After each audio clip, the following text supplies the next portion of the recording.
Under lights, the first glimpse of Honiara's brand new national stadium, funded and built by China. Singing is believing. Singing is believing. Thank you for this wonderful facility. I cannot thank the government enough for this wonderful, wonderful gift to the people of Somalia. Here tonight are 80 athletes headed to China for training. The Prime Minister and Beijing's ambassador both present to see them off and inspect the new grounds. The Pacific Games is the biggest event the country has ever hosted. The government says everything's on track. Yes, we are ready. But just outside the National Stadium, roads are jammed as works continue to upgrade the city's main thoroughfare. Services like health and education are struggling. The national budget is under strain and the electricity remains the most expensive in the world. So plenty people are wondering, are the games worth it? Well, not everyone is worried. With so many extra people in town, demand for food is expected to surge. Jackie Molea Chow has begun selling eggs and sees the games as a huge opportunity. The initial plan behind this was the Pacific Games, but now I see that I don't want to stop at the Pacific Games. It's a good chance for us to show what we have, like as locals, rather than importing products from overseas. Still, Jackie says entrepreneurs need help to succeed. I think government should prioritize that sector, like the economic development sector, because this actually builds young people, and then by providing assistance, they also boost the economy as well. On the weekend, yes, I celebrate my 40th birthday, so I'm not old, I always say. Jenly Winnie is a veteran of Solomon Islands sports. She's competed at 2 Olympics and won the country's first ever medal at a Commonwealth Games. She's excited to compete in front of a home crowd. I always travel overseas and compete, and this is the first time I will be competing in front of all the citizens in Solomon Islands who support me and my family and friends. Jenly trains here at the Solomon Islands National Institute of Sport, another new project completed at the start of 2022. She says facilities like this have provided a big boost to athletes, but sporting success requires more than just equipment and training. I see like the government is putting a lot into sport. And I'm like, for myself as an elite athlete, I'm very happy for that.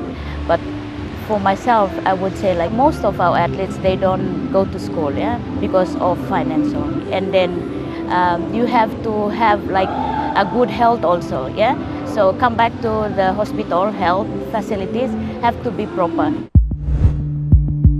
Down the road at the National Referral Hospital, some lament the lack of attention paid to facilities and services here. The hospital and clinics in the provinces are chronically understaffed and under-resourced. But meeting about you more osim clinic lo mifala, osim ba mifala go lo clinic. By ako tasin mo panandol ba tanggim kano 6 fela panandol inside plastic mifala go. Solomon Islands, we love sports, that's very true. But when you compare that to a hospital, to a clinic, which are critical infrastructure, to bridges, to even roads, a stadium is really a vanity project. Opposition MP Peter Kenny Laurea Jr. worries the government has lost a sense of perspective. We are focusing on the wrong priority at this time. The games, when you compare it to the suffering that people are going through now, is not worth it.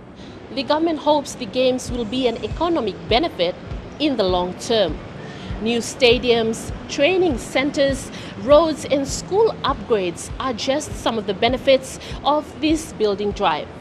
But what happens to these facilities once the games are over? That's a big question that everybody, I think, is aware of. The idea about these infrastructure quickly falling into disrepair if not being looked after is very real. For Solomon Islands to be able to be the first host of these games, I think it's a big thing for us. Whatever the concerns, the National Hosting Authority says the games will be a success, not just in the short term. The games has actually raised the standard of doing things. It has given the country the opportunity to make improvements in areas that we wouldn't otherwise haven't seen improvements on. For instance, the infrastructure and also the level of training that our staff are getting in terms of organizing similar events. I put to the hosting authority that some were concerned the games were pulling much needed funds and attention away from vital services. My response to those comments is this is currently the government's top priority.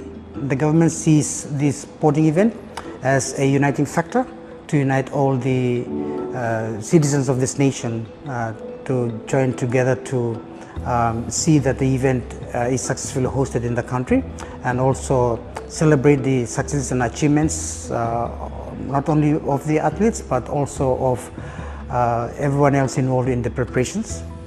There's plenty of excitement here in Honiara for the Pacific Games, but there's a sense of apprehension at what comes next.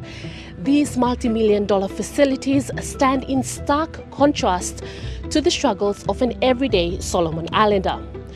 Our athletes will be aiming for gold, but it's unclear whether the people of Solomon Islands will win too.